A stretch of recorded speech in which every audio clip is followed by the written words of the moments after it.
Time now for Eye on Africa here on France 24. Thanks for watching. These are the headlines. Israeli Prime Minister Benjamin Netanyahu winds up his African tour in Ethiopia, where he wins backing for his push for observer status at the African Union. UNESCO summit to herald the role of women leaders in Africa's future gets underway here in Paris. Our guest is a mayor who's been helping to challenge male dominance in Cameroon's politics. As the EU calls for an end to the killing and persecution of albinos in Africa, we report on a rare sanctuary off the coast of Tanzania. Welcome. Israeli Prime Minister Benjamin Netanyahu has been in Ethiopia, the final stop on his African tour. It's a trip aimed at shoring up business and security ties in return for African support at the United Nations.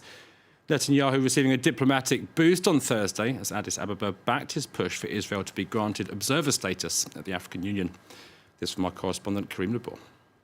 In Ethiopia, Benjamin Netanyahu found a friendly ear and the backing of Africa's heavyweight to break the isolation of Israel on the continent. Ethiopia has just been elected to the UN Security Council, and the Prime Minister Haile Mariam promised to support Israel at the UN and, more importantly, to lobby for Israel to secure an observer seat at the African Union, an organization with close ties to the Palestinians. In front of the Ethiopian parliament, Benjamin Netanyahu called for a new era between Africa and Israel. He committed to help Ethiopia to modernize and to access new technology, an offer he extended to any other African country that wants Israel's support. I want to see Israeli embassies spread throughout the whole continent, Netanyahu said, to thunderous applause from Ethiopian MPs. Karim Lebor reporting there. Well, Netanyahu is saying his country is still committed to relocating some 9,000 Ethiopian Jews who want to move to Israel and rejoin their families. France 24's Nicolas Mann reports on a community which has long complained of discrimination in Israeli society. Many believe that Jews first arrived in Ethiopia 3,000 years ago after leaving King Solomon's ancient kingdom. Successive Ethiopian governments persecuted the Jews.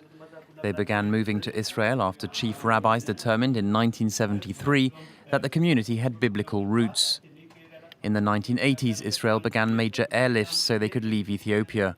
In 1991, during Operation Solomon, 14,000 people were evacuated in just 33 hours. Today, there are currently 130,000 Ethiopian Jews living in Israel. 3 years ago, Israel completed what was supposed to be the final large airlift of Ethiopian Jews. I waited 8 years in the town of Gondar. The wait to immigrate to Israel was very, very difficult. There are some people who waited for more than 15 years. But 9,000 Ethiopians who claim Jewish ancestry are still waiting to return. On Thursday in Addis Ababa, Benjamin Netanyahu said they would leave but gave no specific dates. Once they arrive in Israel, life is far from easy. Last year, hundreds demonstrated in Jerusalem in protest at police violence against their community. More generally, they say they are victims of discrimination. I've been in Israel for 30 years, and there is still racism in schools and playgrounds. What can we do? This is the country we live in, but I don't think we're really allowed to become part of this society. Today in Israel, 1/3 of Ethiopian Israeli families live below the poverty line. Elsewhere, Indian Prime Minister Narendra Modi has kicked off an African tour in Mozambique. He's expected to sign food and energy deals in a country that's set to become the world's third largest exporter of natural gas. This as India looks to increase its presence on the continent compared to rival China. The Indian Premier also set to visit South Africa, Tanzania and Kenya on this trip. Now, Paris is playing host to a UNESCO summit on women leaders in Africa. It's designed to herald the achievements of the continent's female leaders and highlight their role in building the continent's future. For more, I'm joined in the studio by Carolina Bibongo, who's mayor of Bamenda in northern Cameroon. It's one of the region's first two female leaders. Thanks very much for joining us. Tell us why this conference is important. Thank you very much. This conference is important because when we talk about sustainable development, it is an illusion without the participation of women. And I think I will consider the conference as being important because it's given room for women to speak out. And, women, whenever they find themselves in positions, they always do advance or enhance gender-sensitive laws, which will always bring change. So it's a good opportunity. And I think it would be necessary for us to replicate this, such a conference. And in terms of going into politics, what motivated you personally to do that? What motivated me, I would consider politics to be one of the best things that God ever created, because it gives you the opportunity to serve your people.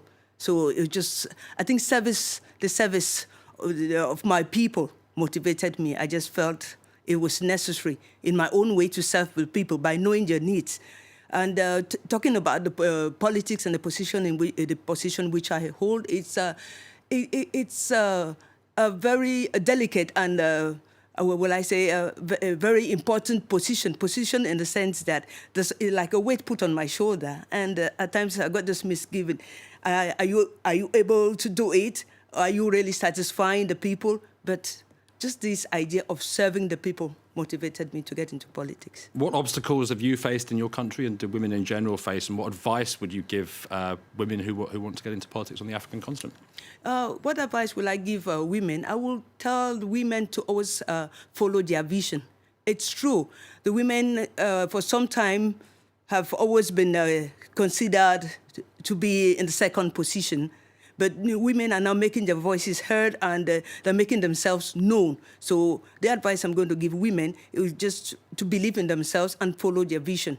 I think that's just what I have for them. Mm-hmm. Caroline Bibongwa, thanks very much for joining us. Thank you. Elsewhere, authorities in Ghana say 9 people have been killed during a stampede during Eid celebrations. That in the suburb of Kumasi, the country's second largest city. Survivors saying it happened after the lights went out during that event at a community centre. People panicked. They tried to leave. Police have been picking through the debris after hundreds of protesters set fire to a police station in Machakos, 60 kilometres southeast of the Kenyan capital, Nairobi. That as thousands across the country continue to demonstrate against what rights groups say are frequent extrajudicial killings by security forces. The outpouring of anger comes after the deaths of human rights lawyer Willie Kimani. His client and a taxi driver, their bodies were pulled from a river last week, with post-mortem results showing they may have been tortured. Organisers of a general strike, which brought the Zimbabwean capital to a standstill on Wednesday, have vowed to keep up the action until President Robert Mugabe falls. This after a movement which started on social media turned into the biggest uprising against his rule in nearly a decade. Protesters have been venting their anger against the state of the economy and what they say is widespread extortion at police roadblocks. 92-year-old Mugabe's ruled the country with an iron fist since it gained independence from Britain in 1980. Finally, the European Parliament has called on African countries to end the impunity that surrounds the killing and persecution of albinos.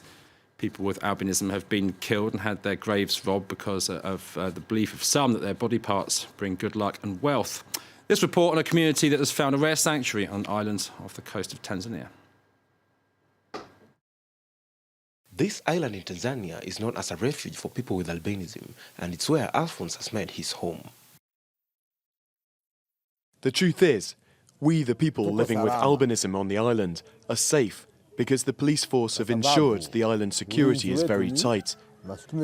We're also surrounded by water, and therefore if someone dares to commit a crime and tries to escape, it won't be easy. They'll definitely be arrested. And that's why you can see we're in a safe environment. In many parts of Africa, they are attacked and murdered for their body parts, with witch doctors turning them into potions and charms. But on this island at Lake Victoria, he feels safe. Rumor goes that families used to dump their relatives here, believing the pigment-free skin was the sign of a curse. They survived, and others made their way here too. Now 75 albinos live on the island among a population of 200,000. But although it's safer than the mainland, the threat of attack is always present. I am not afraid. I've been to many places despite the fact that killings were going on, but I was not worried at all. It is, however, sad when you hear about the killings in other places, because you know that there will be a time that the same will happen to you. In Malawi and Tanzania, hundreds of albinos have been murdered or attacked and their bodies dismembered. For now at least, they albinos of Ukerewe can safely walk outside, work and interact with the local community. Yet the stigma and the fear of future attacks still exists. And that's it for Eye on Africa. Thanks for watching and do stay with us here on France 24.